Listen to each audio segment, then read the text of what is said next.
Hey, what's going on, guys, and welcome back to Monster Tamer News, the segment on this channel where we go over the last week's developments in the monster taming genre. This week we've got the deadline for the monster taming direct submissions, meaning that things are going to be moving quickly from here on out.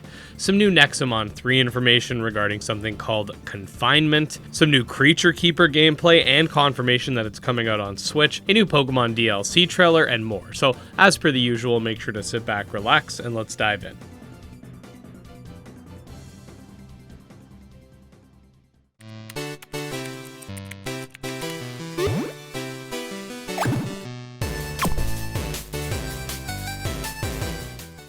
Alright, so the deadline for the upcoming Monster Taming Direct and its submissions has come and passed, and I'm happy to say that we ended up with almost 70 applications with, after a multitude of last-minute cancellations, we ended up with roughly 35 submissions total, which we are in the process of sifting through and determining who's going to be participating in the Direct based on spot availability, quality, etc. We still do have a couple devs that needed a little extra time, so I am giving them a little bit of leeway on that, so I can't commit to a release date just yet. However, I'm really excited to showcase to you guys what this Direct will have to offer. We will be doing videos leading up to the Direct, sort of hyping it up and exploring some of the games that will be participating, so stay tuned for that as well. I did want to quickly say for those watching that we got some applications that said to contact by email, but these people did not actually provide an email to contact, so if you haven't heard anything from myself or one of my associates, feel free to DM me on Discord regarding the status of your application. Other than that, I do look forward to sharing more details very soon. Something pretty cool that we got this week is a new clip for Essentures, for the first time in a while actually, and this showcases the completed overworld weapons for the game.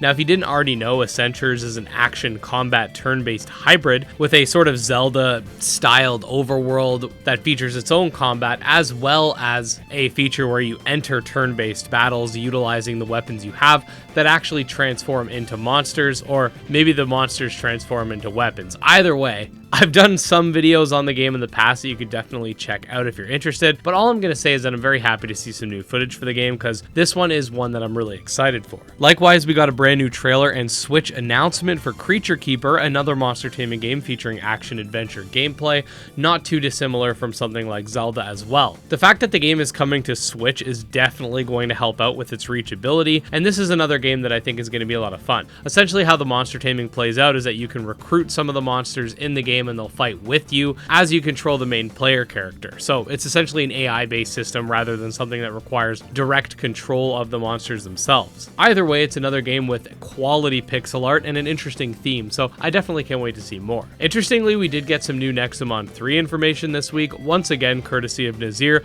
who's been following their Discord very closely. So it turns out that there will be different types of confinements in Nexomon 3, which will replace some of the binding statuses, and that they'll leave one or more of your Nexomon unable to attack for a certain period of time. The dev has stated that they're experimenting with the idea of having different elemental confinements that would be more susceptible to different types of damage, as well as that you may be able to actually break confinements by attacking the confined monster on your own team with its allies. Again, special thanks to Nazir for bringing this to my attention. Next, we got a new Pokemon Scarlet and Violet trailer focusing on the game's upcoming DLC, particularly the fact that there will be some old starter Pokemon available in the wild, which at least to me kind of cements the idea that they're just using the National Dex Pokemon as a crutch to sell this thing. But more notably and more interestingly, there will be some new moves coming to the game, including a psychic move that does damage and prevents healing, which is pretty cool, a priority fighting move that can essentially block incoming priority moves and cause damage and flinch, and an electric type quick attack equivalent, which is definitely welcome. Okay, so next up, as is the norm lately, we have some new PAL decks to show off, so let's check them out.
On to the rapid fire news for the updates that don't require lengthy explanations.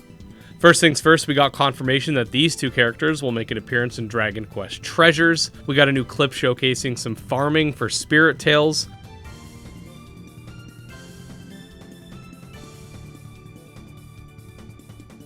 A new evolution scene for Evomon. Some TCG gameplay for Isle of Swaps.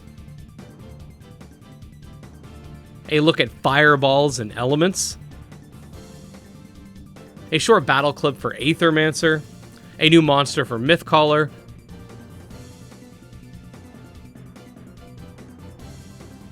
And finally, last but not least, some new monsters for Gremlin's Tale. And there you go, guys. Another week goes by, and I hope you all enjoyed yet another edition of Monster Tamer News. I'm definitely looking forward to getting some more news regarding Nexomon 3, and I'm really excited to share more about the upcoming Monster Taming Direct very soon. As you may have noticed, my voice is a little right now. I got a bit of a swollen throat, so do forgive me for that. But if you did still enjoy the video, definitely make sure to subscribe to the channel to stay up to date on all things monster taming. You can check out my Twitter, Discord, and Patreon linked below. And special thanks to our patrons, especially Jim Hamilton, Dro Ghost, Dark Persona, Candy Morency, and Exodus. And I'll see you next time. Peace.